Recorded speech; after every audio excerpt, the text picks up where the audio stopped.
At this point, we've already addressed a number of different issues, and there probably will still be people who will brush everything under the rug and won't believe anything. I think there's a great deal of brainwashing that's going on. Some people will probably continue to close up their ears, cover their eyes, lest they should be converted. The question that you're asking is a very significant one because it's already happened in the history of the church a couple of times. It's in the Minan. It was considered a very big deal. And now this is the third appearance of the cross, the sign of the cross. This happened in 1925, 1 year after the change of the calendar. It was illegal to follow the old calendar at that time, so they had an illegal service.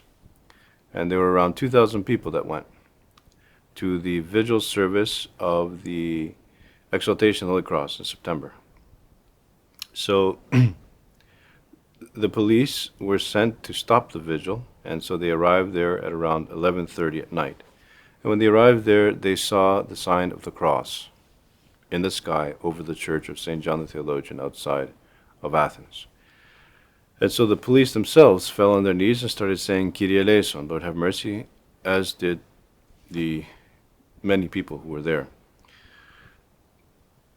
So, of course, what happened is that the 2,000 people that saw with their own eyes this great miracle, which was God speaking to them, they ended up following the church calendar.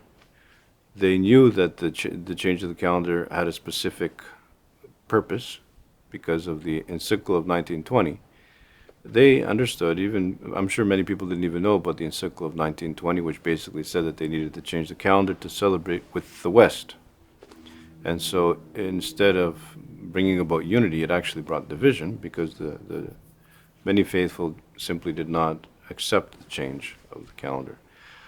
At that time, there were still many patriarchates that were very much against the change of the calendar. In a case, there was a real reason for it, and it eventually came to the point of ecumenism. And so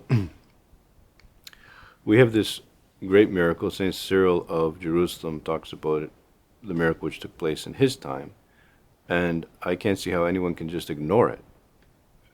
The 2,000 people that were present would reunite. They would have a reunion every 10 years, and they would reminisce, and they would talk about the miracle. They would remember those great moments that they witnessed. There was an article in the newspaper the next day after the miracle happened concerning the event. And so what can I say? He that hath ears to hear, let him hear. May the Lord help us to understand that these are really serious things, and may God give us understanding.